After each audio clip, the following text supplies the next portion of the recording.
He held 7 stars in his right hand and a sharp double-edged sword extending out of his mouth. Welcome back to another creepy and scary video that might just change your entire reality. Remember, on these dark waters, you want to keep your head on a straight swivel. Hit that like and subscribe button and let's get into it. I'm not trying to scare you, but this is terrifying. Remember when I said they were creating dinosaurs in my past video? Well, now a lab funded by the same company has taken the DNA from another source that was found in Canada back in 2012. It had been preserved in ice for 100 million years. It had scales, claws, and... I'm not trying to scare you, but this is terrifying. Remember when I said they were creating dinosaurs in my past video? Well, now a lab funded by the same company has taken the DNA from another source that was found in Canada back in 2012. It had been preserved in ice for 100 million years. It had scales, claws, and skin, all that still intact. Now to test things out. They started injecting small bits of DNA to chicken eggs, and the chickens started to grow strands of dinosaur features like longer legs, and they started becoming bigger. Check this picture out. The dinosaurs grew to full adults by around 2 to 3 months because it still had chicken DNA, and chickens grow to full adults after 45 days. One of the adult dinosaurs ate its caretaker, the company that funded the lab proceeding to build a zoo where families can come in and see the dinosaurs. It's literally Jurassic Park come to life 2023. I don't know about that one, man. I don't think that's true. I believe they're working on lab experiments and they're trying to grow stuff, but I don't know. We would need some better pictures than that. Pay attention. This is how they look when you're really awake, when you're rising in frequency. This is what you will see. The universe will show you their true form and who they really are and who they hide behind. And people who are low vibration can't see them. So when you're thinking on the high vibration and a God consciousness, you are able to see these archons and how they are able to play with our subconscious mind. Look at what they're eating. Look. The deity is thriving off of the low vibration of people. They can't see it, but he can. I'm like, boy, what the hell? Carla prefers chocolate to flowers, and you should get yourself some candles. Candles? Thanks. Yeah, he's looking like, okay, so you chosen, huh? My weirdness agree that I'm screwed up? Yeah. I see your problem. Weirdness can be fun, it can be kind of cool. Screwed upness. They ain't talking about nothing. But he sees the entity. Look. Quite weird. Finding the heart. Oh, you got a heart too? Apology accepted. You gotta go. You think you do? Not me you have to worry about. I know. I gotta go to work too. Yep, trying to pretend like he don't see it. Gotta play oblivious. He looking like, oh, this is your girl. Okay. Find the low vibration to find a new host. All right, I had to show that because that's a vivid description of what they look like. Understand they are everything and they are nothing. So they don't even exist physically, but they do spiritually. The best way for them to thrive is within your solar plexus, meaning your gut, your second brain. And understand, a lot of times when you're having a gut feeling, you have two sides to you. You have the angel speaking to you, you have the devil speaking to you. You understand that is your subconscious playing tricks on you. So that is them literally playing with your mind. And you can't see them. So of course, if you're in the low vibration, you're going to go with the food that makes you feel less hungry. But understand, when you're a spiritual being practicing fasting, you don't have to eat shit. All you gotta do is drink water and stare into the sun. You don't have to eat for days if you don't want to. You can literally survive off of fruit and water for the rest of your life if you train your brain, if you heal your gut. They don't want you to do that. So understand, they will make sure you practice being a cannibal. Make sure you practice eating meat that is not alive. They'll practice making you eat chicken and ribs and pork chop, bacon, burgers, beef, all this shit that's not good for you. They'll make sure that you eat it and you'll thrive off of it. And then what will you do when you are sick, when you aren't feeling good, when you have a stomach bug?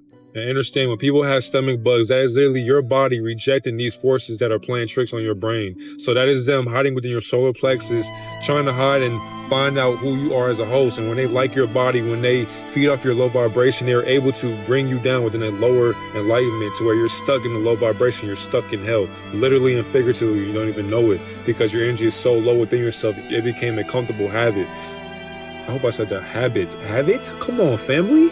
It became a comfortable habit. So therefore, you are stuck in a low vibration, and they will understand that. And they know the matrix more than you know the matrix, because you haven't even studied the matrix, or these different realms that you don't seem to know are stacked upon each other. And they're at the highest vibration while living in the lowest vibration to where you are at and below.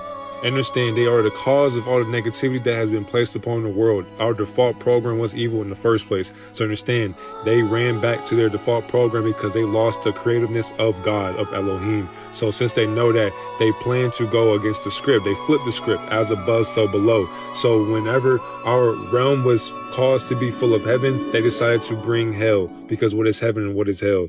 Life for part 3. Them archons, them archons, man. He's saying all this meat, man. Look at me, man. I'm eating artificial meat right now. I couldn't help it, man. I went to Big B, man. Got me one of them poolside boys with strawberry and lemon with a Red Bull. I know, man. It's the worst. Look, I got egg, artificial sausage on artesian bread. Come on, man. They got bacon, egg. I'm sorry, man. My conscience level dripping. I ain't never gonna be able to see a damn archon eating like this. Oh God. Ever wonder why the powers that be always broadcast what they're gonna do before they do it? It's not to avoid karma. That's not how karma works. The reason is because the powers that be are archons. Archons were spoken about in the ancient Gnostic texts. Archons are thought forms that cannot manifest on their own because they have no love or connection to the cosmic womb, and therefore cannot utilize the law of attraction. So they use us humans to manifest by putting ideas in our faces. Once we see the idea and experience an emotion about the idea, we manifest it for them. So they don't tell us what they're going to do before they do it. They tell us what they want to happen, and we make it happen by experiencing negative emotions about it happening. Did you know that your negative thoughts feed parasitic entities called archons? The ancient Gnostic Nag Hammadi texts speak about archons. Keep in mind these texts are thousands of years older than the Bible. A long time ago there occurred something called the Lucifer Rebellion, where an entity tried to create his own universe outside of the cosmic womb. To do this, he and his rebel soldiers called archons had to cut themselves off from love and the law of attraction. Because of this, they cannot manifest or pull from the quantum. So in order to create the world they want, they had to use beings who could manifest, aka humans. The archons cannot have us ascending or reaching enlightenment because they wouldn't be able to reach us and their world would cease. So they create constant conflict and destruction to fuel our negative thoughts. So archons kind of sound like a demon. Are archons demons, or are they lower level demons that have no connection to anything? Discussing demons and interdimensional beings in a real way is always a really difficult subject because no one wants to acknowledge the possibility that it's true. And brother, I'm not saying you're doing this right now, but I think it's important for us to have a serious conversation about this to see where everyone truly stands. I wouldn't call myself an expert of demonology, but I've had hundreds of experiences with supernatural and intelligent entities. Through all those experiences, I developed a working theory, not based on what somebody told me or what I read in a book, what I actually went through. I used the scientific method and philosophies of logic to thoroughly understand these experiences, to understand what was happening to me and so many others. In this video, I'm going to tell you some of my experiences and what I learned from them. One of the most compelling experiences I ever had was the time that I told my friend that he was the second coming of Christ. My friend had been really down on his luck, he was kind of feeling bad for himself, and he was blaming the world for all his problems and just complaining about how bad things had gotten. I knew in that moment my friend needed to hear that he was the answer, that he was the solution to all the problems in the world. All he had to do was look in the mirror and say, how can I be the change I want to see in the world? So I... Second coming of Christ? That's wild, man. What exactly is going on here, man? Y'all talking about the 1,000-year reign already happened. Second coming of Christ. Man, y'all need to stop it, man. This was a real dude. The Messiah was a real person that literally walked around. It's up to you to believe or not if he was the literal Messiah or not. But the fact is, he was a real person walking around. It's up to you to believe if he was the actual Messiah or not. But the second coming? Come on, man. What is going on? That's why I tell y'all to keep y'all head on a swivel, man. But I'm gonna hear them out. But, you know, it's tough for me to sit here and listen to that, but I get it. Let me hear it. I said, friend, you are the second coming of Christ. You are the Savior. And in that moment, a whisper in my ear that wasn't audible, but I could hear it, said, I will cut out your tongue. I was rewatching that, and there's a verse that says we literally live and die by our tongue. So what we literally say, because we can't do sacrifices for animals like they did in the Old Testament, how do we do sacrifices now? We do sacrifices with our tongue, what we say, our confession, our we testify to what we believe. That's our sacrifice. So nowadays we literally live and die by the tongue. Well, this wasn't an easy video for me to make, guys, so I hope you enjoyed it, and I hope something positive came from this video. Honestly, I do.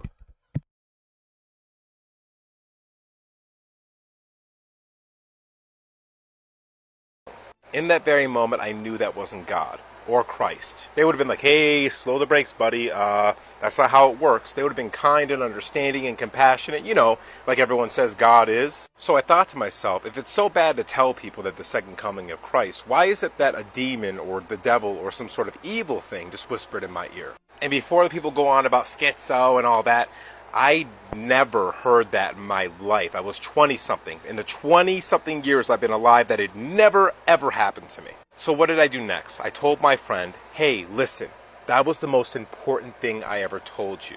You know, in direct rebellion of whatever creepy thing was trying to threaten me. And what happened? It felt like I got hit with some kind of weird energy right in my solar plexus. I immediately felt anxious, and I was jittery, like literally shaking, and my hands went ice cold. The reason I'm saying all this right now, Tyler, is because you have told me that if we don't talk about them, if we don't believe in them, if we just keep all those ideas out of our heads, then they don't exist. So why is it that when I told my friend he was the second coming, I was physically, literally attacked? It gets even more interesting. Years later, I was talking to some of my Muslim friends. By the way, Islam has the most information on what these things actually are and how to deal with them. And totally unrelated, I wasn't telling them the story about my life back then. They were talking to me about some of the symptoms of being attacked by one of these demons or whatever word, because they have all different words for all of them. They have a whole ecosystem. But they're like, just a quick reminder, you guys were the ones that kept saying, do Archons. Chuck, do Archons. Jet, do Archons. Hey, here we are, man. You guys are the ones that want me to do this. Is this outlandish? Yes. I'm going to tell you right now. On the record, this is outlandish. The second coming, repent. It's not too late to repent. Are you serious? Repent. For salvation. Your only hope. You better hope everything is true. The stories and everything's true. And there's a chance, or at least half of what is written down in the books is true, for a chance of salvation. Come on, man. Y'all think y'all the second coming? I thought I was a little bit crazy, but damn. hands and feet will go ice cold and you won't be able to get them warm. That night, my hands went ice cold. I couldn't get them warm for hours. I was in front of a wood stove, right in front of them, my hands right there, and they would not get warm. Now, this is just one of hundreds of experiences I've had, which I've been able to corroborate and correlate to ancient writings, new science, other religions, other people who have had experiences. This is how we start to understand if something is objective truth or not. If it keeps on happening in the real world, and you can corroborate it with science and other conjecture. So what did I learn from this experience? Whatever these things are, they don't want you to think you can do what Christ did. That makes them more mad than anything in the world. And what was one of the things Christ could do? Cast out and destroy demons. I guess they would be invested in stopping you from being able to have more power than them and be able to destroy them. And again, to reiterate this point, I was telling my friend about Christ. We were having no conversations about demons. I wasn't thinking about them. I had no idea that would happen to me. I had not a single iota of a thought that when I started talking about being the second coming of Christ, that a demon would come attack me. And this is why I have to respectfully disagree, brother. I was doing nothing to summon a demon whatsoever. And a lot of religious folk will say, well, you were going against God, so God just stepped out of the way and let that happen. No, God would have to be a lunatic.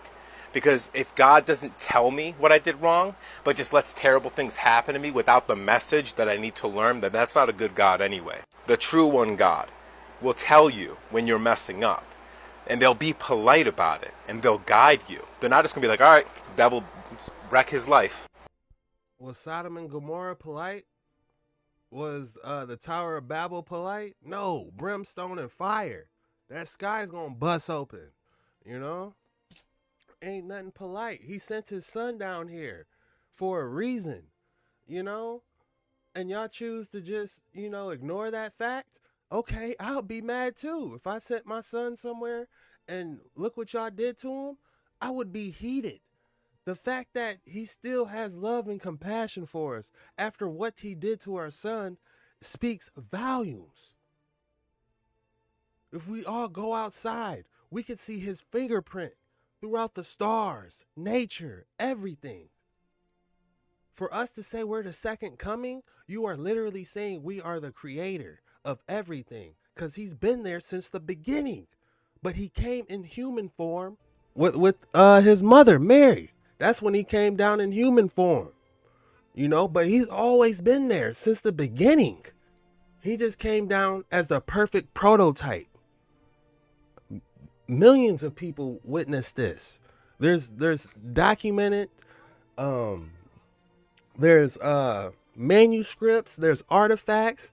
There's no doubt that Jesus was a real person. Jesus, Yeshua, Yahushua, however you want to say his name. There's people that believe he was a real person, but it's up to you to believe if he was the literal Messiah for our salvation. I'm telling you right now, none of us can be a savior for our own salvation. I'll get on live. I'll talk to anybody face to face about this. Somebody got to stop y'all. Y'all getting out of control.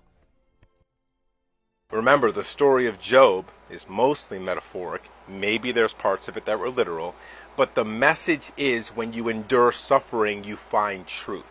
It wasn't God teaching him a covert lesson, right? It wasn't him being mean to Job because he messed up a little bit. If God wants to teach you something, God's going to teach you something. He's not going to do it where you're running into invisible brick walls and you had no idea what you did wrong. What happened to me was an attack from a predatory, parasitic, energetic being that lives on the outside of the visible light spectrum. How many people have been abducted by gray aliens or possessed by demons that were not inviting it whatsoever? There's over 3 million cases of alien abductions, okay? Lots of these abductions, they find out that there's these little blue balls of static electricity light that actually place tricks on your mind to make you see whatever terrifies you. There's too many stories about this for them to not be real. There are too many accounts for all of them to have. There's too many stories about the Messiah for it not to be real. Come on, y'all rather ride with aliens than the Messiah? Is this where we're at now as a society? Man, that sky's gonna bust open any day now. When I go outside, I look up, I'm like, man, is today the day? Because he's gonna come back and he's gonna merge heaven and earth together. And when the Messiah comes back, he's going to clean the earth, make it perfect, so his father can walk on earth again like Adam and Eve. And about the 1,000-year reign, I'll just say this real quick. I heard from a very credible source that we are in the 6th seal right now. I do not know what that means, but we are not in the 1,000-year reign. But if we had to say our legitimate timeline of where we are now, we are literally in the 6th seal. How many seals there are, I don't know. What happens when 2 more open or 1 more open, I don't know. But we are literally in the 6th seal, if you need to know where we are on the timeline. Maybe you guys can explain that a little bit better for me, but we are in the 6th seal right now. Have happened because the person was talking or thinking about them. Sure, you can definitely summon them when you talk about them and do their rituals. But how do you defeat something? How do you defeat an enemy if you can't even talk about the enemy and how to defeat them? You don't. there has to be discussion. That's not the same as summoning a spirit. We can talk about spirits in a way where we talk about victory over them, right? And that's not summoning them, that's summoning their defeat. We have to think more critically about this and treat it as if it's a literal, real phenomenon, because at this point, folks, there's too much evidence that there is something very weird happening in the invisible world. It says in a good book, we do not wrestle flesh and blood, but we wrestle spiritual wickedness in high places. Come on, man. I can say that off the top of the dome. Man, this Archon, man, y'all got me heated up, man. Y'all making this Ruach come out, man. This non-human realm was feeding off low vibrational energy. There's a scene in the first Matrix movie where Morpheus holds up a battery and says, the Matrix is a computer-generated dream world designed to turn humans into one of these, a battery. That is a profound statement in an apparently fictional movie. Well, we saw the kids version in Monsters, Inc. as well. That was another one. You had the monster world, where the key monster was a green entity with one single massive eye. I mean, that's telling you, isn't it? What happened is that in the monster world, they had no source of energy. And so in the power station, every day, the monster employees would turn up and they stand in line. And then these doors would come, and when they walked through the door, they walked into a child's bedroom. And their job was to terrify the child, so the child screamed. They caught the scream in a tube and went back to the monster world to power the monster world. It was very symbolic of how this works. They are telling you without telling you, if you know what I mean. This non-human realm was feeding off love. Yeah, and at the end of the movie, they found out laughter was more powerful than screams. Say the whole movie. I'm not trying to debunk Archons, man. I'm just saying what comes up to my brain. Because this fire that the homie speaked about in the last one, I have that. And a lot of people call that the Holy Spirit, a.k.a. calls Ruach. You know, it's Ruach. Type it in. Look it on Google, you know, see what it means. Do your own research. Don't take my word for it. Spirit got me through this video because my ego has no idea what it's talking about. If you ever wondered why you have suicidal thoughts, depression, if you ever wondered how this simulation is the way it is, if you ever wondered why people are haters, why there's trolls, why people hate themselves, why people kill each other, why slavery existed, why they assassinated Yeshua on the cross, thank these deities for that. These are the parasitic demons that rule our simulation, our earth, our dimension, whatever you want to call it. They created the prison that we are in right now as we speak. If you think about it, if we as human beings, if we are intelligence, who is artificial intelligence? Thank these deities for that as well. They are working overtime to make sure you have no time of knowing who you are. They're going to make sure that they place their consciousness within your subconscious mind to make sure you reincarnate into the same prison that you don't know that is a prison. These wicked beings are Hall of Fame sweats and tryhards. They will do anything they can to make sure you do not find yourself as a divine being. So as the creation of our realm, they are the creation of us. So if you think about it, they are copycats. They mimic what God did for us. And who else is a copycat of God? And if that is their master, their manipulation is placed upon all of us, including our government, our shadow government, our CIA, Men in Black, whatever you want to call it. All these people that you see within the news, the music industry, they all have an archonic agenda thanks to them, because they are parasitic demons, and people don't even know that these are parasitic demons that are laid within your subconscious mind. So consciously they have no power. But the thing is, our realm is too high for them. And that's the sad part. We live in a 3D realm. But if our frequency is too high for these beings, that lets you know they have no business being here. But of course, as human beings, we have emotions. We have low vibrational emotions. And this is where they are able to live, because as parasites, they need a host. So if you feel sad, depressed, you have suicidal thoughts, you're thinking about killing somebody, all these things, if you have fear, anxiety, where you think about going to hell or heaven, where you think about death, you're scared of death, thank them for that, because they are placing these thoughts within your head that do not exist, but they're going to make sure that they do exist so that you can kill yourself and come right back into the archonic grid.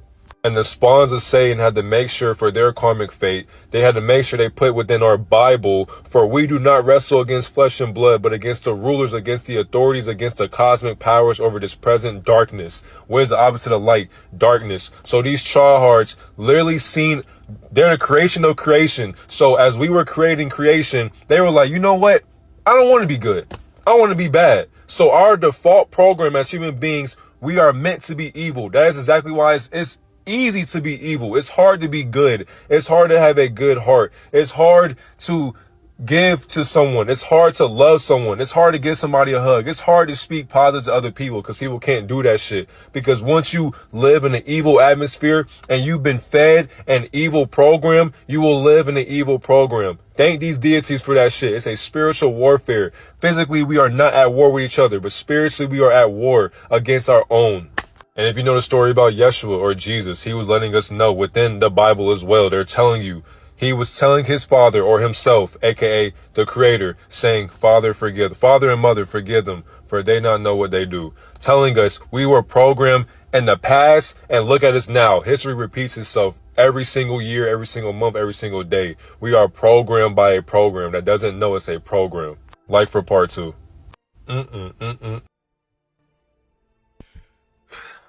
That seemed a little bit more on point, man, but I'm just not getting what's so hard about saying demons and archons. You know, where did this even come from? Who's the first person that said archons? Archons? I don't, however you say it. I don't know, but I ain't gonna lie. He's bringing up some good points, man. There's some gems in there. But it's not that hard to hug people and give to people if you got that spirit inside you, that loving spirit. You know, it's not that difficult. Love thy enemy. You know, it's not that hard if you really got that heart for this. If you engrave his commandments on your heart, it's not that hard to be a nice person out here. Yes, you hear all these entities, but they do not have that type of power to overwhelm that goodness inside you. Come on, y'all. I'm not a preacher. I'm just keeping it real with y'all. I'm not trying to be. Y'all would make it before I would. And when you do make it, put in a good word for your boy. Say, hey, Jet's down there trying, man. Send him up here, please. You know, put in a good word for your boy when you make it up to heaven, please. What if I told you there was an account of the Genesis story from the Bible that you've never heard before? The Hypostasis of the Archons is a text found within the Nag Hammadi library, a collection of ancient Gnostic texts. Oh, okay, we're getting some truth now. This is where all this stuff coming from. All right, let's write it down. I might need a break, man. Y'all got me riled up. It's the morning. I got me a bagel sandwich. I got me a refresher. I was feeling good until I'm hearing this craziness, man. I might need to do something else, like happy TikToks that will uplift society or something. Look out on my new videos. Happy TikToks to uplift society. I swear to God, I'm gonna drop that. Cause this ain't it, man. Oh my God. Man, let me get a break, man.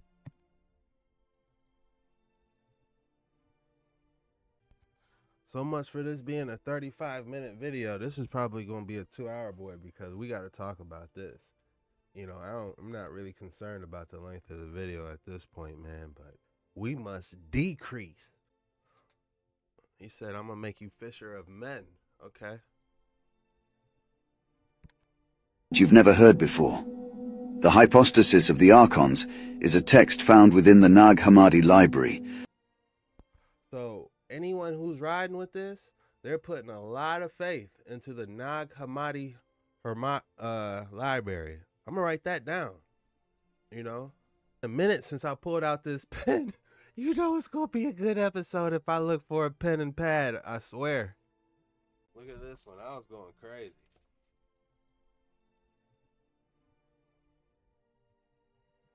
I got the Thrones, Dyson Spheres, alien mega structures, astrophysicists, archangels, solemn science. I got it all right.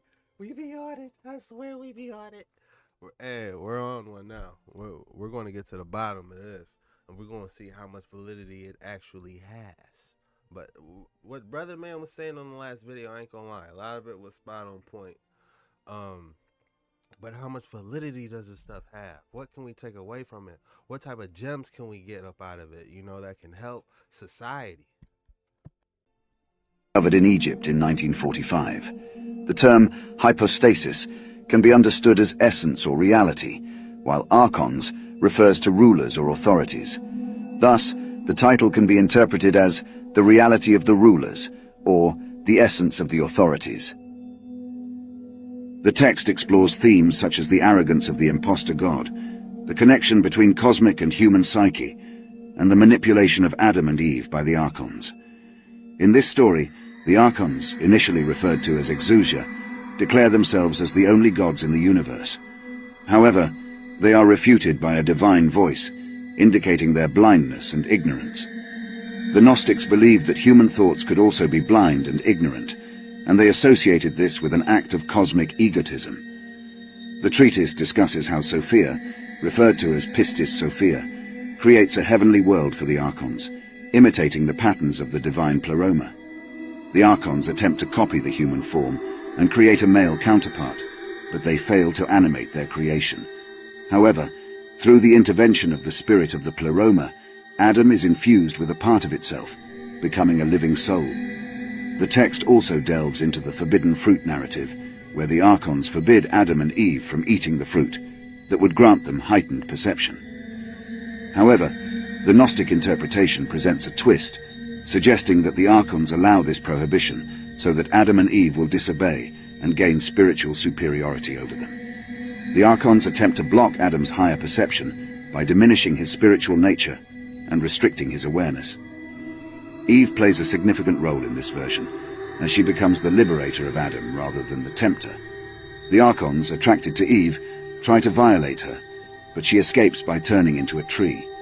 They manage to defile an image of womanhood, and the text suggests a parallel between the defilement of woman and the suppression of entheogenic rights, both being part of the dominator agenda of patriarchy. The story highlights the importance of the instructor, or the spiritual woman, often symbolized by the serpent, who guides humanity towards higher knowledge. It is implied that the power of cognitive ecstasy, represented by the serpent, originally belonged to the archons, but was transferred to humanity. Alright, I'm starting to get some Dark Water 9 vibes for real. This is some straight. Alright, I'm starting to get some high level demon vibes. This is what's going on. This is the opposite direction of where we're trying to go. I'm starting to get some high level demon vibes, maybe some fallen angel vibes. This isn't good. This isn't good at all. Nag Hammadi Library. Alright, what is it?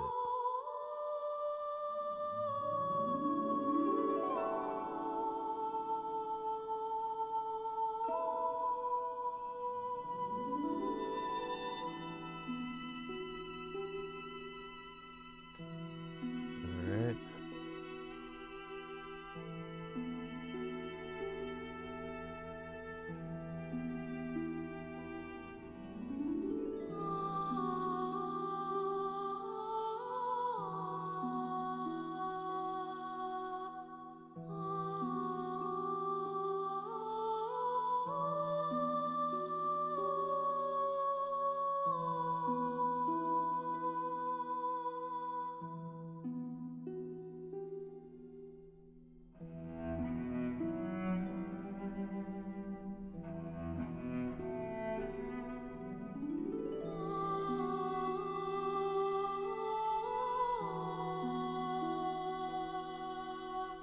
This is fabricated or not. Like, I'm looking at this and I'm like, how hard would it be to fabricate this?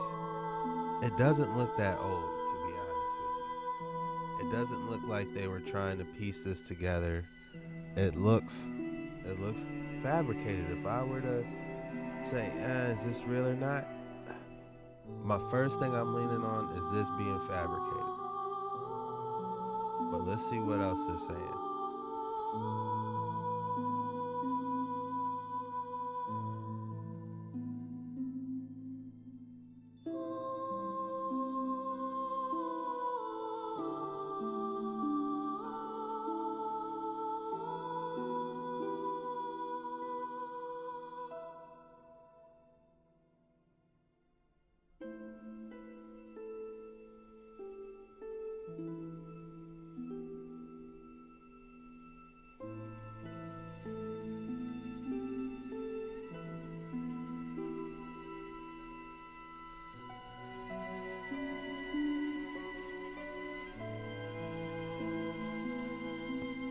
Gospel of Thomas.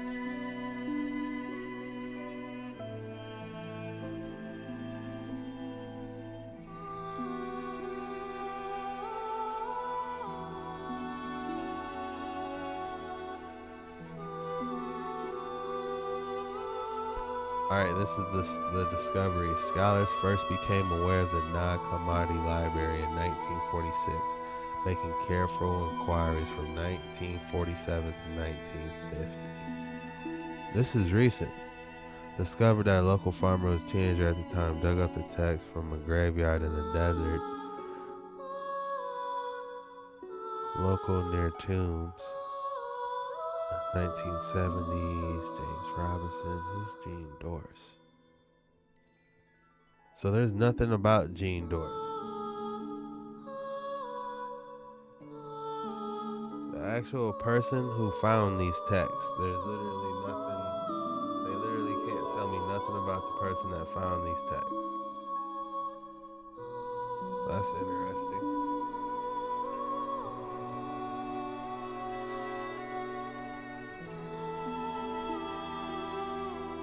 Or it says scholars. What scholars?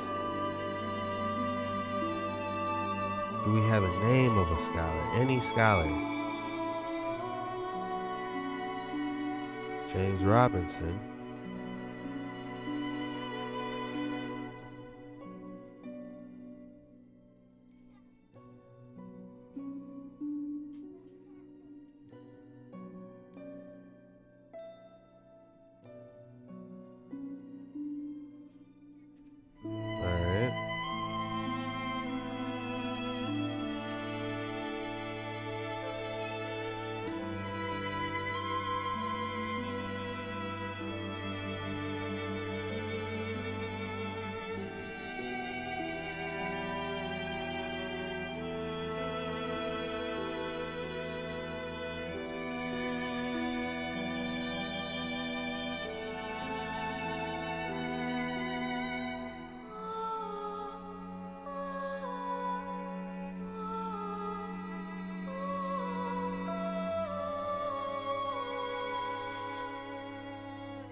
So what are these texts? The Menitent.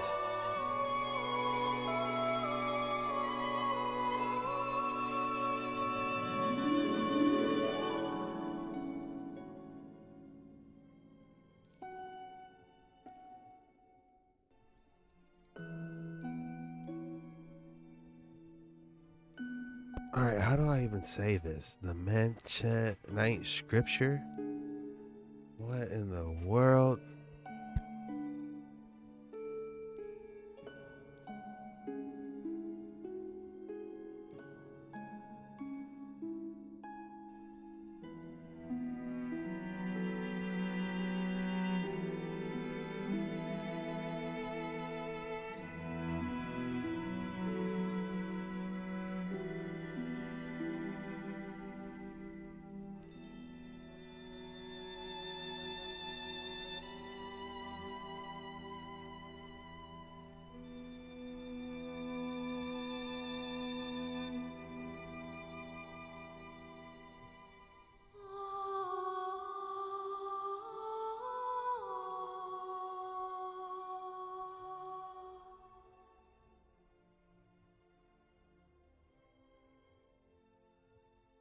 Alright, this sounds interesting. Includes 9 books by the 7, typically written by Iranian prophet Manny. Uh,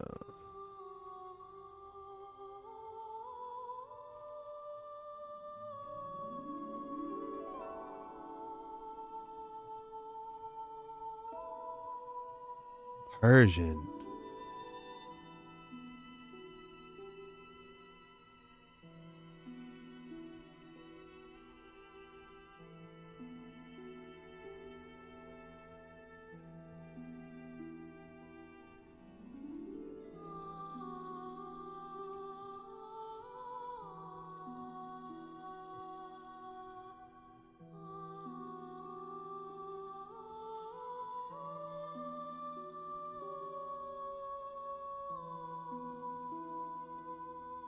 Guys, feel free to pause and read anywhere you guys need to.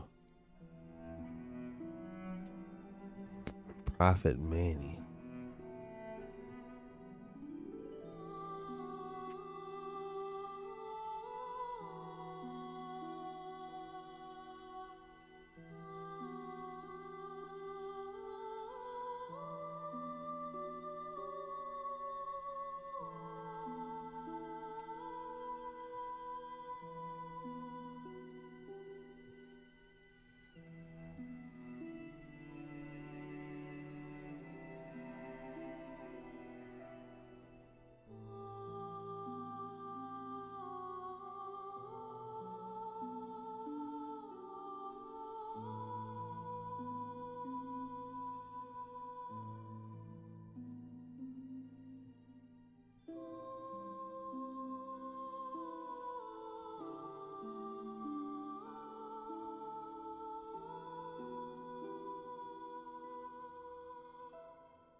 The Book of Mysteries. Why is the Book of Giants in here?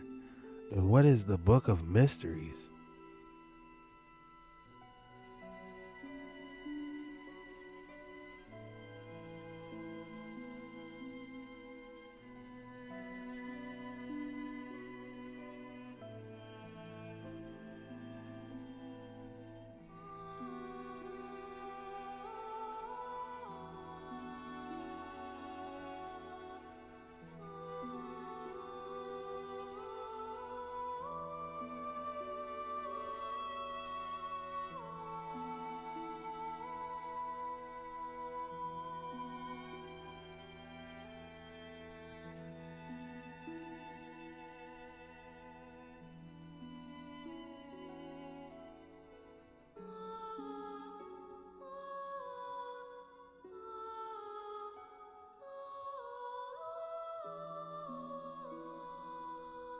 This is the kicker here. You know, no preserved fragments of the scripture have been found. That's the point I've been trying to get to. There's no cross reference or no validity to these what people are saying. The Book of Mysteries. Let's see about the Book of Giants. Alright guys, I dove into it a little bit on Wiki. There's not really any hard evidence to really cross-reference this or to even try to find any type of relics, for this page out the library to be taken seriously. But it is interesting, but at the same time, it's just, I don't get a good feeling from it. We're going to keep diving on these waters, see what we can find, and try to bring some light to this.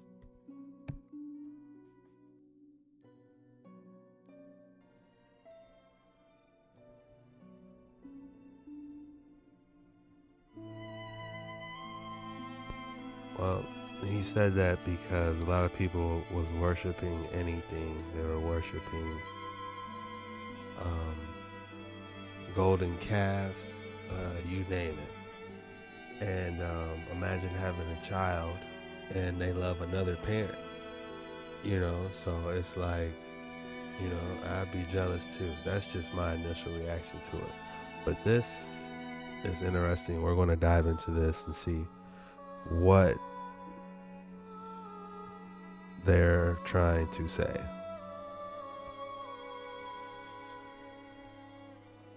Yaldabaoth and the Demi-Ors. That sounds like something off Stranger Things, doesn't it? Y'all got me sword and shield this entire video. That's okay. That's alright though, because I do this.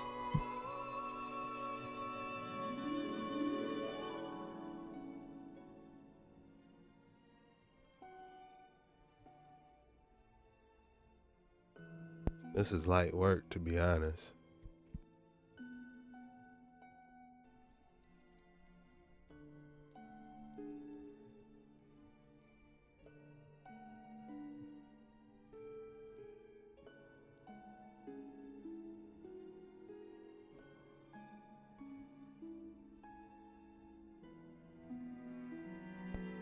And if they're trying to say this is Yahweh, this is definitely an incorrect interpretation, because this isn't anything what Enoch said he's seen.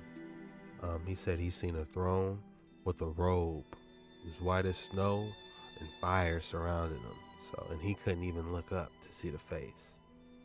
But this is interesting. We'll see what they're trying to talk about. All right. Yaldabaoth.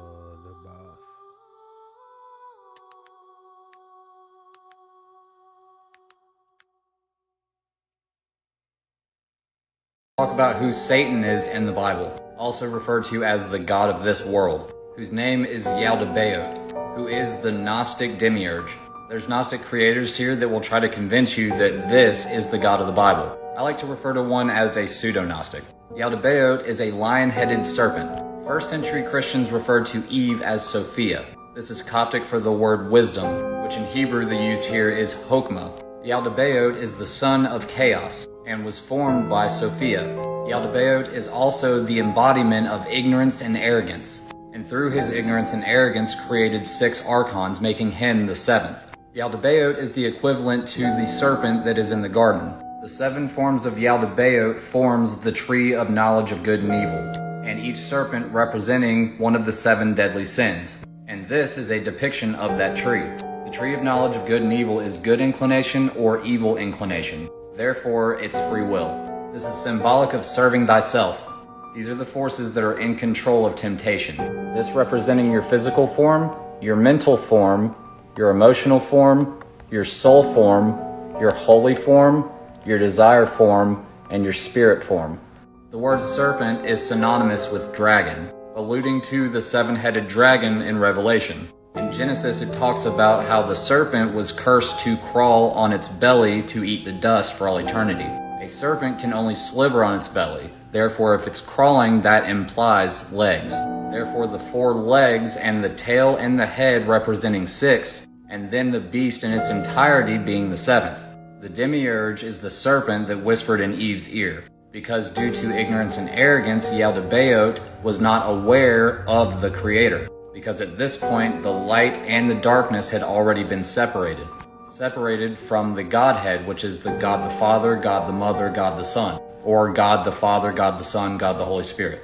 Yaldabaoth runs around like a roaring lion, seeking those to devour, or calls them to fall into their 7 lower forms, which explains the fall out of the Garden of Eden. He assembled the primordial matter into spheres and threw them with violence into motion. Through ignorance and arrogance, he declared his name was Yahweh. He falsely declared, I am the creator of all. I am the Alpha and Omega. I am God. But Sophia, which is divine wisdom, replied, You are a little g God because you are my son, and all your works are but moldings of the clay of my womb, and a carpet for the glory of my true creation, humankind. From Cain to Lamech there was 6 names, which parallels with the 6 forms, and then each of us in the physical form. The world of formation is Yetzirah. Jesus said the kingdom of heaven is within you. Malchut means kingdom. Jesus never said Yahweh, but he did speak about divine wisdom.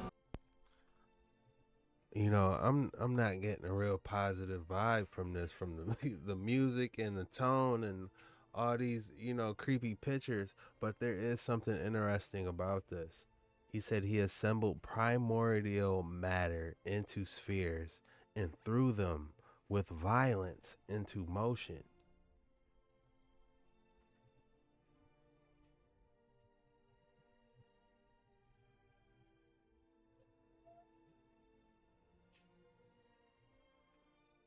That's kind of out cold. I'm thinking of like some type of energy beams being thrown, you know. I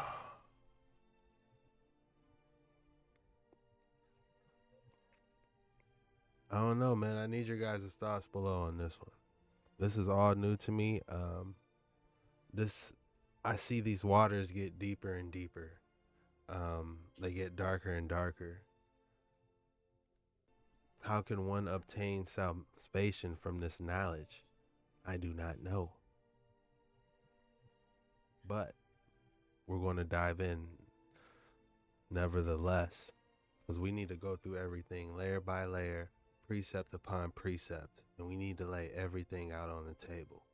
Is everything you didn't know you wanted to know about the particular cultural deity named Yahweh, specifically within the Old Testament. Quick disclaimer, this is in all love and light. I'm purely looking at the mythological side of this god and not talking about the religious context of this god whatsoever. Now, the very weird mythological thing about this god, Yahweh, is that he pops up in the Old Testament. We don't really know when or where he pops up. Now, there are some artifacts that have been found from antiquity that show him as essentially a lord of the air sitting on a winged chariot, as so many storm gods did. However, in other archetypes of this god, he takes on more of the role of what Gnosticism refers to as Yaldabaoth, which is essentially a serpent god or a beast god. In fact, he's called the lion-headed serpent, and the description in Revelation of the beast is literally basically Yaldabaoth, basically the exact same description of what the Old Testament describes Yahweh as looking like. And that's incorrect, because if we looked at what Enoch said when he described what he saw, he said he was literally sitting on a throne with a white robe, and around him was surrounded by fire. The only thing that might have some correlation is being surrounded by fire. And he couldn't even look up at him. He could only see his feet in his robe. He wouldn't have said, he said human feet, I believe. We're going to have to go to it after this. Matter of fact, let's go to it now.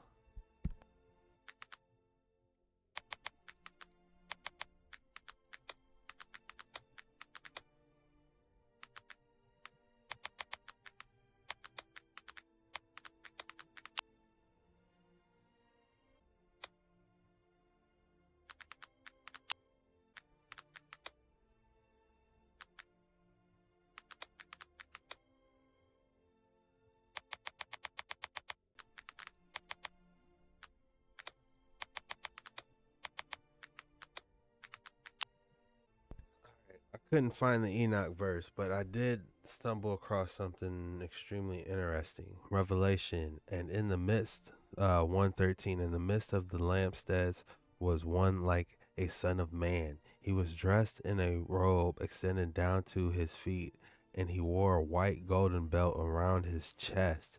His head and hair were white as wool, even as white as snow, and his eyes were like a fiery flame. A fiery flame. His feet were like polished bronze refined in a furnace, and his voice was like the roar of many waters. He held 7 stars in his right hand, and a sharp double-edged sword extended out of his mouth. His face shone like the sun shining at full strength. All right, man. If I'm going to be honest, you guys might have a little bit of dragon context with the sharp-edged, double-edged sword. Well, not really. Because it would be like a V sword. Double-edged is like, you got edge that way and an edge that way. So you can't say that's a tongue, like I was about to say. But no, it's not a tongue, because a double-edged sword is like that. But why would that extend out his mouth? You know, I don't know. You guys would have to tell me. But anyway, what I was trying to get to was he held 7 stars in his right hand. I've heard some people speculate that those are 7 churches. They represented 7 churches. But if we look at this from a strictly physical, if we take this literal, he held 7 stars in his right hands. That kind of goes ties in together when he was throwing, creating the earth with the molecules, what they said on this.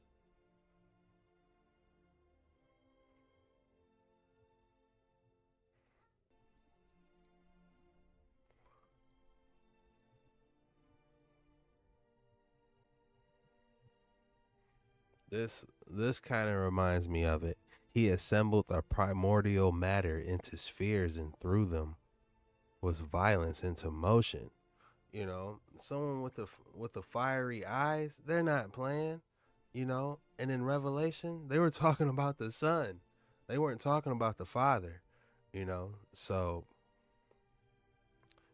even though he was always there in the beginning, I believe in Revelation they were talking about the Son, the Messiah, when his feet burnt like bronze, and him holding 7 stars assembled into primordial matter. What is primordial? Am I saying that right? Spheres, and through them. This video's too much. Know about the particular cultural deity named Yahweh, specifically within the Old Testament. Quick disclaimer, this is in all love and light. I'm purely looking at the mythological side of this God and not talking about the religious context of this God whatsoever. Now, the very weird mythological thing about this God, Yahweh, is that he pops up in the Old Testament. We don't really know when or where he pops up. Now, there are some artifacts that have been found from antiquity that show him as essentially a lord of the air sitting on a winged chariot, as so many storm gods did. However, in other archetypes of this god, he takes on more of the role of what Gnosticism refers to as Yaldabaoth, which is essentially a serpent god or a beast god. In fact, he's called the lion-headed serpent, and the description in Revelation of the beast is literally basically Yaldabaoth, basically the exact same description of what the Old Testament describes Yahweh as looking like. And yes, Yahweh has very physical characteristics according to the biblical mythos. He was said to be able to walk around, to meet face to face with the ancient prophets, etc. My theory, because he says, I am that I am, or I will become that which I become, is that he literally takes on the archetype of the individual who is serving him or connecting with him, basically becoming whatever that individual needs him. If it was an ancient prophet, whatever they needed to get their job done, he would become that. If it was him coming against other gods, he would even adopt the archetypes of those gods in order to defeat them or show his prowess over them. It's a very interesting thing, especially if you're to look at this in a mythological point of view, extrapolate it out into the style of a game or a movie and look at the archetypes, and it's a very interesting strategy that this particular god has. All video games, all Marvel, everything, comic book, movies, Marvel, X-Men, they all base that off of this. All of them. Say that Yahweh is good or evil is really neither here nor there, because ultimately, even in Gnosticism, one of the highest achievements is to walk over into the corner of the room and kiss Yaldabaoth on the forehead, showing honor and respect, while not actually being a servant of Yaldabaoth. You show respect and you become a game master alongside him. Again, Yaldabaoth is the archetypical demiurge within Gnosticism, and a demiurge literally just means creator. I think it's easy to think about lion-headed serpent and like an evil type thing.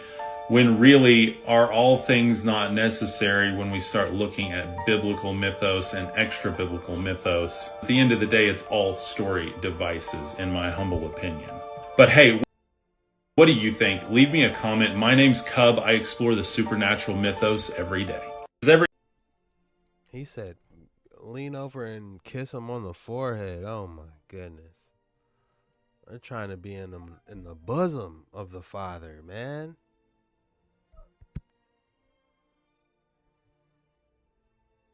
Achievements is to walk over into the corner of the room and kiss Yaldabaoth on the forehead, showing honor and respect, while not actually being a servant of Yaldabaoth. You show respect and you become a game master alongside him. Again,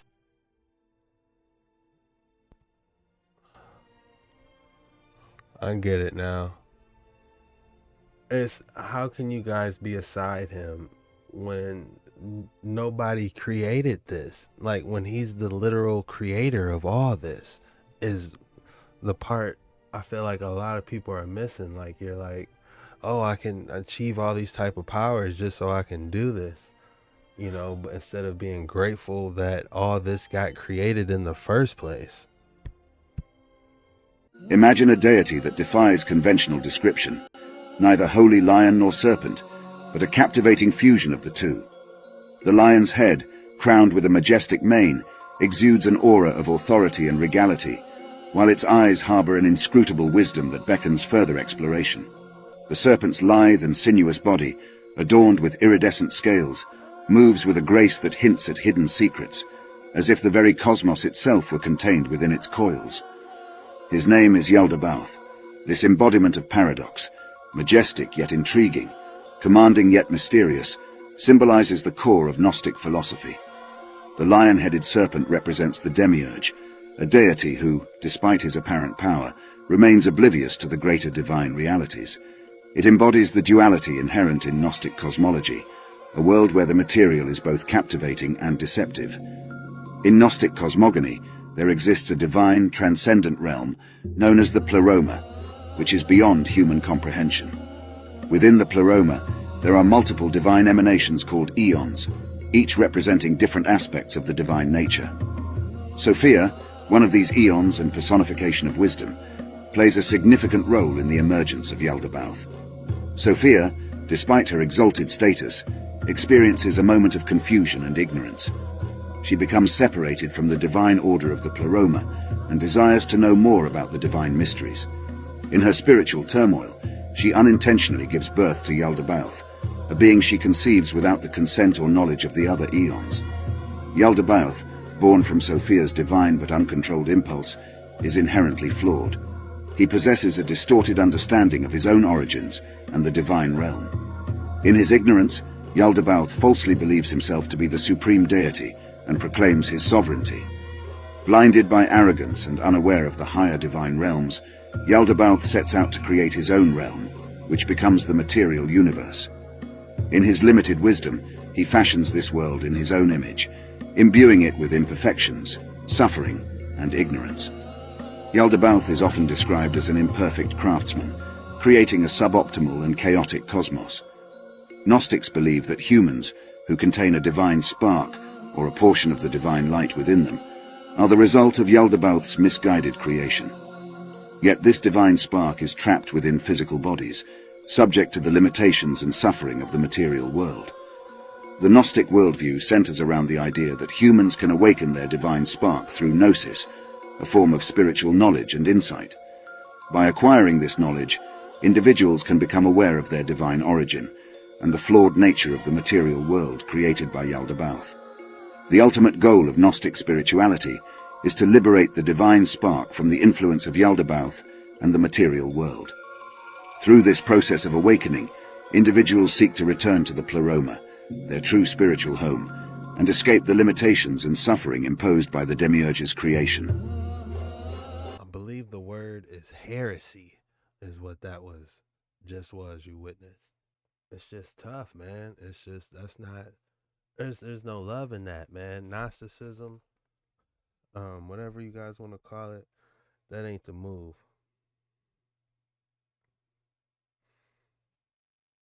But yeah, this is all new to me. Definitely keep your head on a swivel has a serious meaning. If you ever had to swivel, this is the video you definitely have to keep your head on a swivel. The Gnostics text doesn't really line up with what the prophets and everyone was saying. All the prophets were their own individual people with free will. All the prophets were their own individual people with their own free will. Every human being has free will. It's even when the chosen prophets, when they were chosen to be brought up into heaven, Yahweh even asked them, he said, is there anyone here that can speak for me?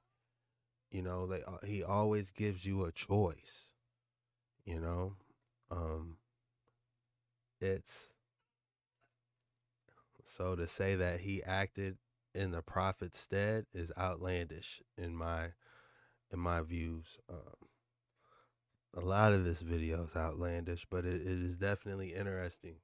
It's more interesting than the Big Bang, you know, saying we just appeared out of nothing. Hearing this cosmic battle and this giant snake with the lion head pops up and creates the universe from throwing Kamehameha balls sounds a lot more interesting than the Big Bang. But it's not. Could there be some truth in it? I don't know.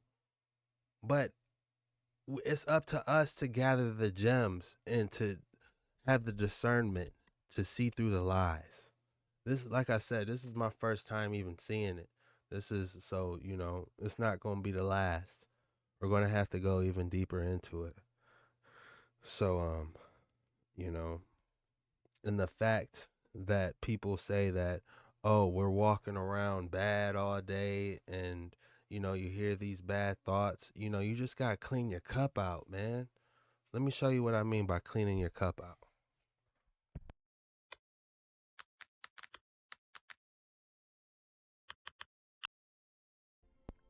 You know, for everyone thinking, oh, we hear these dark voices and all these evil things all the time. You know, you just got to clean your cup out. What do I mean by that? Let me show you.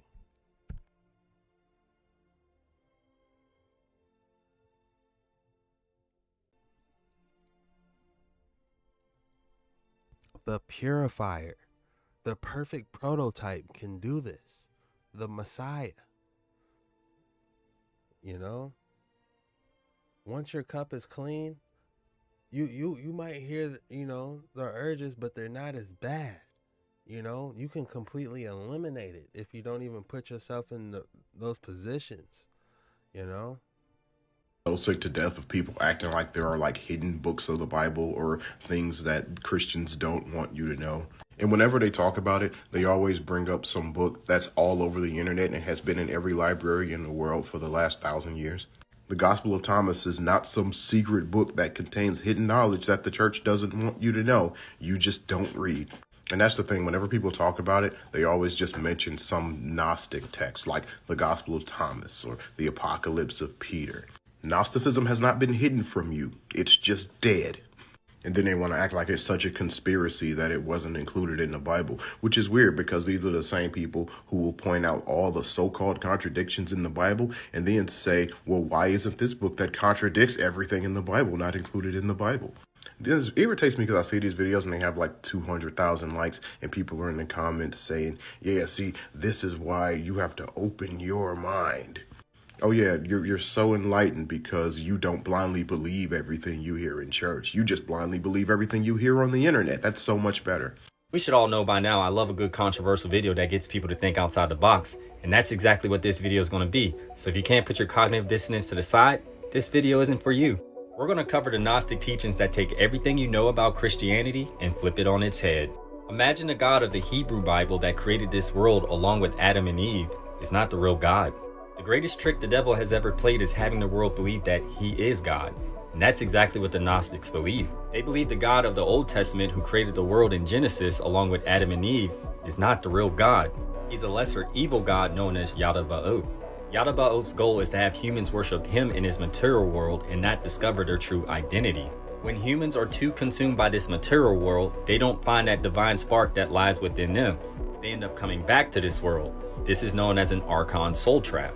And this is actually very similar to the Tibetan Book of the Dead teachings about samsara. The Adam and Eve story also differs in Gnosticism because it is the serpent who is trying to help Adam and Eve escape.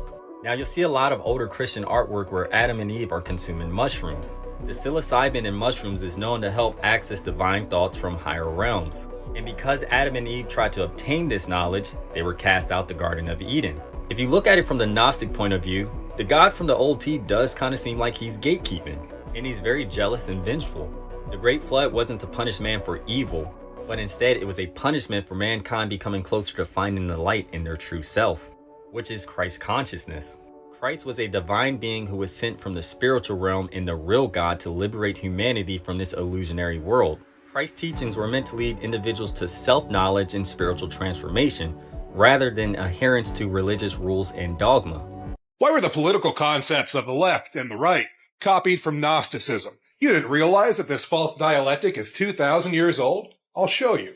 Let's take a look at the Nag Hammadi Library. For those who haven't heard of them, the Nag Hammadi Library is a selection of surviving Gnostic books from about 2,000 years ago, and in this instance I'll be reading the book called the Tripartite Tractate. According to this book, the Gnostics believed that there were three types of people, and they were divided by their spiritual ability. So let's read about the first two. For each of the two orders he named by a name. Those who belong to the remembrance and to the likeness are called the right, the psychic, the fires, and the middles. But those who belong to the presumptuous thought and to the imitation are called the left, hylic, darknesses, and the last. I believe these same tropes are being reused by the occultists who run your society. There is no reason why the terminology that's been given to you all to differentiate yourselves politically should match up with this terminology from 2,000 years ago, but there it is. I think someone's having a bit of a laugh at your expense in defining who they're using as their useful idiots, and they also have society under a spell that it doesn't recognize or understand. In Gnosticism, what you had were three types of people. Hylics, that were basically human robots and were referred to as the left. As we've seen in the last few years, these are the masses of humanity that could very easily become an Agent Smith. They exist everywhere, and they only exist to uphold this system. Psychics, who were referred to as the right. These people had a bit of divine spark and could be woken up. But sadly, they can also be very easily diverted until they forget themselves, forget their path, and become just another Hylic. And finally, pneumatics. Those who had achieved gnosis, a first-hand rapport with the divine within this lifetime, or who had chosen to come back, to reincarnate, to help raise others up and teach them, like the Eastern concept of the Bodhisattva. The differentiation between the Hylics and the psychics, the left and the right, was in whether or not they could wake up enough to realize that they were trapped in this matter prison and try to escape. The Hylics had no chance of it whatsoever. They were purely materialistic, animalistic people, just as they are these days. Over the last year, so many of you have shared your stories with me and have pleaded with me about why some people around you just don't seem to be able to wake up. The point of this video is to let you know that you're not crazy. You are surrounded by people who look, walk, talk, and act like you do, but who cannot wake up. And this is a pattern that we have recognized in them for thousands of years. This video also comes as a warning.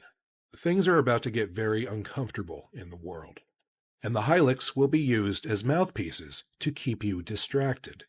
Hylics have no internal dialogue because they have no connection to source. Their tool to validate themselves is endless debate. How many of you have tried to talk about very important issues and facts with people around you lately, only to be deliberately misunderstood, misrepresented, misheard, and dismissed? That is the warfare tactic of the Hylic. They cannot defeat your truth. They can only wear you down. In coming weeks and months, it's going to be very important for you to listen to your inner voice, your inner gnosis of what is true, and not be taken. What if I told you there was an ancient occult religion that believed we are living in a simulation? Now you may be saying, Lars, you've lost the plot. Maybe, but just humor me. The religion is Gnosticism, which was an early form of Christianity. And in Gnosticism, they believed in the concept of a high god, but they also believed in the concept of lower gods. And one of those gods was the demiurge.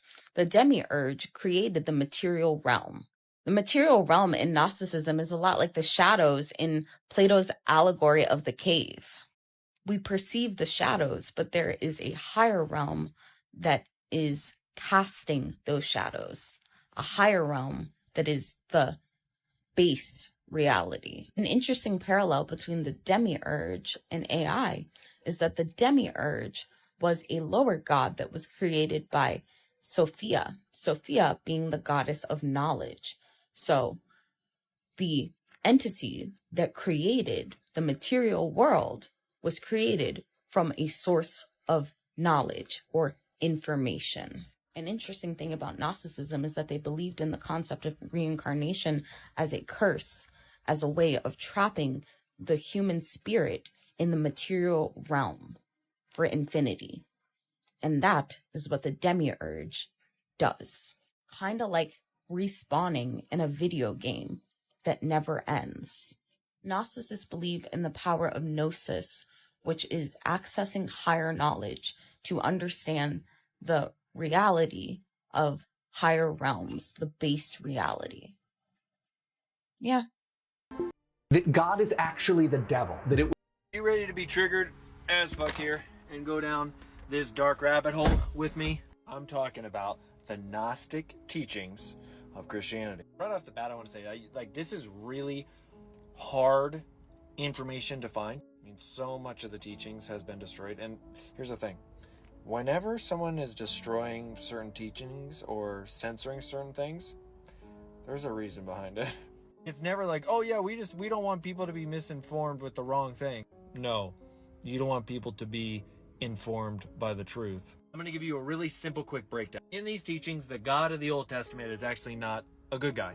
He's a jealous God. There is multiple deity gods that this God came from, and then there is the all, the one, the true, who resides in a dimension, who is all that we can't even comprehend it. But this God of the Old Testament, he was actually, you could say, a devil in disguise. Wouldn't that be the devil's plan all along? So Adam and Eve wanted to become more enlightened.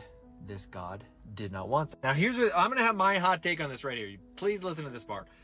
I feel that the God of this realm, of the Matrix, controlling those in charge, wants us to stay in a place where none of us understand who we truly are and the essence of light, the true power that we have. Because if we do not know this, we will continue the karmic cycle of being here over and over and over again and having this God, this entity, use our soul energy. For anyone who knows this stuff, like, I want you to know my hot take on that, because that's truly, I'm like, that just hit me. I'm like, okay, that might be what the Matrix truly is. Kind of crazy too, because basically this God is a flawed God. In the Old Testament, he says, I'm a jealous God, have no other gods before me. And if you look deeper into this, you will understand much more of it. It's a dark rabbit hole. But it would make sense why we are so flawed, why this world we live in is so flawed. What do y'all think? Let me know in the comment section. Are you ready to be?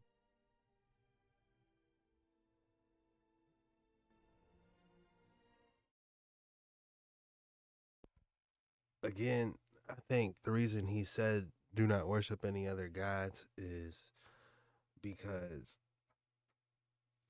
when did he even say that? Was that New Testament or Old Testament, for one? Do not worship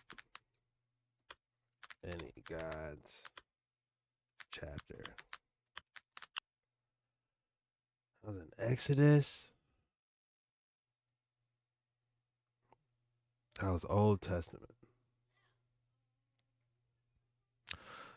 Because they were worshiping, golden calves, anything, and if you're communicating with prophets, trying to line everybody up, get them straight, and they're off doing these things, yes, I get it.